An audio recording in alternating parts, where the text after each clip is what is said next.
est quand même énorme, quoi. Tu parles de quoi? Bah, de la montre. Hein. Ah oui, je sais. T'es inconnu, toi. T'as rien qui est. C'est vrai qu'il faut pas dire. Elle est chelou quand même l'antenne.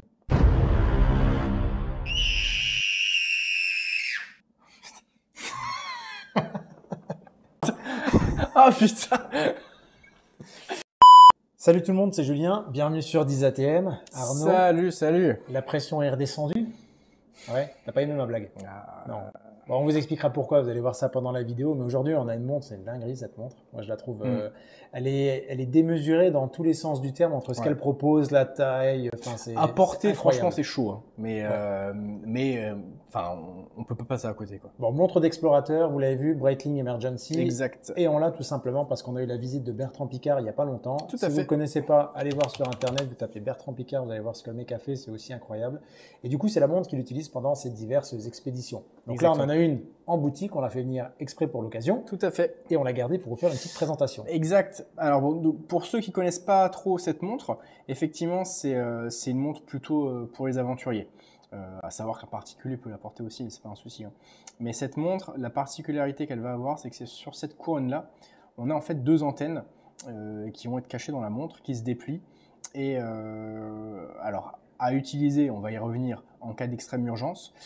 Et vous avez les secours, en gros, qui viennent vous chercher dans les 30 minutes.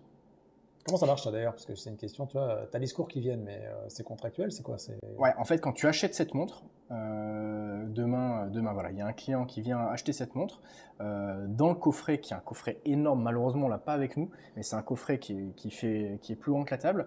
On a un contrat à l'intérieur, un contrat qui doit être signé par Breitling et par le client, dans le sens où si vous arrive quelque chose et qu'on déplie l'antenne, bah, il y a les secours qui viennent vous chercher.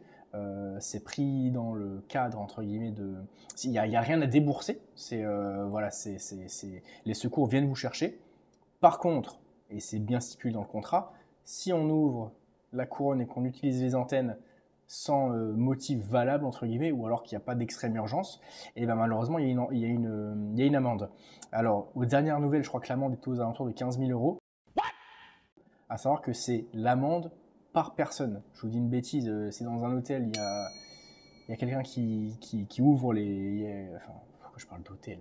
Parce que le dernier dans un hôtel qui a sorti son antenne, il a mal fini, tu vois. Un barbecue avec des potes, tu tires l'antenne, tu as 3 hélicos qui arrivent, tu es obligé de monter dedans et c'est 15 000 par tête. C'est à peu près ça, ouais, tout à fait. Mais d'ailleurs, par contre, après, la montre, elle repart en révision? Bah, ouais, c'est ça. Une fois qu'entre guillemets l'antenne est ouverte, elle repart chez Breitling en révision. Alors, c'est pas fait à Besançon. De mémoire, c'est fait en Suisse directement pour repressuriser, remettre tout d'équerre.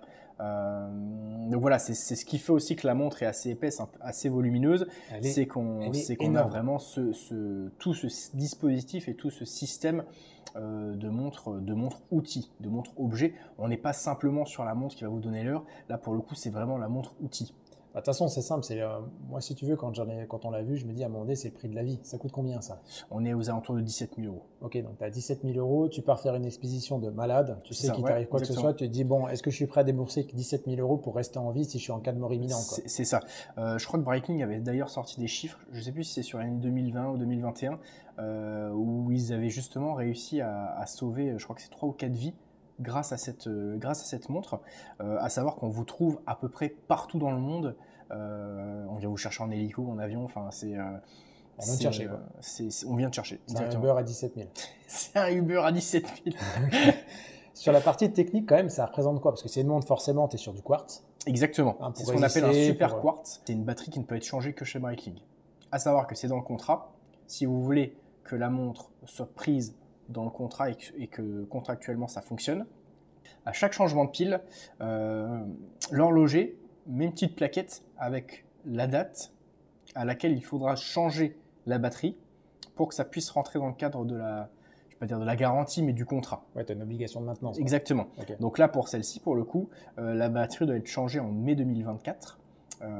Donc voilà, même si elle fonctionne, il faudra la changer parce que ça c'est pour le bon fonctionnement, si vous voulez, de Oui, si de tu la, vas, de non, la mais montre. voilà, si l'objectif c'est de sauver une vie, tu as intérêt à dire que ta montre elle est, Exactement. elle est efficace et qu'il n'y aura pas de problème. À savoir que là, on est sur la version donc en 51 mm, c'est la dernière génération. La première génération, elle était aux alentours de 45 mm, il me semble, mais entre guillemets, beaucoup moins imposante, même dans les couleurs ou dans le dessin, c'était quelque chose d'un peu plus portable. Mais là, on est vraiment sur la montre voilà, d'aventurier, la montre outil. Bon, demande voir un petit peu de caractéristiques techniques, là, parce qu'on a beaucoup parlé de la montre, Ouais, du fonctionnement, de ce que ça couvrait, mais moi j'aimerais bien, si tu veux, si je découvre la montre, qu'est-ce que tu peux me dire sur la partie bracelet, ce que ça représente Après, on est sur tout ce que c'est faire Breitling. On est sur une montre, si je dis pas de bêtises, en titane, avec un bracelet donc caoutchouc. Cette version existe avec un bracelet titane noir. Donc c'est un revêtement DLC hein, qu'on a sur le boîtier. On est donc sur toute la gamme professionnelle, donc encore une fois Super Quartz, avec les 2 écrans digitaux. On va avoir plusieurs données dans les différents écrans digitaux, donc ça fonctionne avec la couronne. On met des petits coups de molette pour pouvoir, donc on a un second fuseau horaire, on a plein d'informations qui font aussi que cette montre finalement est une vraie montre. Voilà, on peut l'utiliser en montre de tous les jours également. Mais on a des informations, encore une fois, qui seront liées au voyage, notamment avec le 2e fuseau horaire.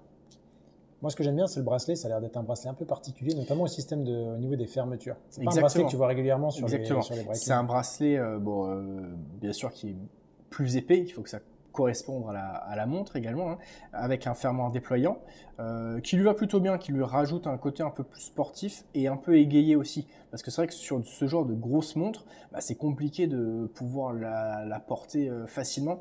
Là, on a quelque chose de très sportif, bien coloré, bien flash. Donc, ça lui donne vraiment ce côté plus sympa. Celle qui était très belle et qui a très bien fonctionné, c'était la version titane classique, bracelet titane, cadran orange. C'était vraiment une très très belle pièce. Bon, en tout cas, moi, elle est importable. Pour la blague, viens, je la passe, qu'on rigole. Je vous montre ça, mais vraiment pour vous montrer. Voilà, un poignet de 15 cm. C'est juste immétable pour moi. Voilà, comme ça, vous avez le détail. Le focus prend pas, il prend à peu près. Je peux même pas la fermer, j'essaye même pas. Au poignet 51, en fait, moi, c'est un bracelet électronique. Il faut que je le mette à la cheville. Mais il faut laisser quand même une certaine lisibilité à la montre. Elle est vraiment très lisible. Tu vois bien la partie, tu mets ça au-dessus d'un parka, enfin peu importe où tu es, si tu es en plongée, enfin je pense qu'elle doit être hyper étanche aussi. Enfin tout a été fait pour aller dans les situations extrêmes. Et à 17 000 €, ouais, je peux comprendre que certains vont dire, pour tout ce que fait la montre, on pourrait aller sur une G-Shock. Par contre, à l'inverse, quand tu n'es pas bien, ton téléphone, la ta G-Shock, Casio elle va ne pas pas te t'aider. chercher, ouais, c'est ça. Donc finalement, 17 000 €, c'est le prix de la survie. Et écoute, moi je suis très content parce que j'en avais encore jamais vu. Juste une petite aparté quand même, point important, ça j'ai appris ça avec Bertrand Piccard quand on l'a vu, c'est que vous avez pas mal d'emergency qui sont aujourd'hui sur Chrono 24, qui sont des anciennes emergency. Exact. Il faut savoir qu'elles ne sont pas multibandes comme celle-ci. Donc en fait, même si vous tirez l'antenne, là pour le coup il ne se passera plus rien parce qu'elles sont plus en lien. Exact. Et du coup, c'est peut-être pour ça aussi, vous dites pas ou vous faites pas avoir. Si jamais vous dites je vais récupérer une sur ces 24, c'est pas dit qu'elle soit finalement opérationnelle. Exactement. Ça c'est vachement important. Bon, je pense qu'on a tout dit. On est tout bon. C'était pas mal. Merci à tous. Merci à toi Arnaud de m'avoir présenté cette montre. Avec et plaisir. puis à très bientôt. Salut tout le monde. Salut.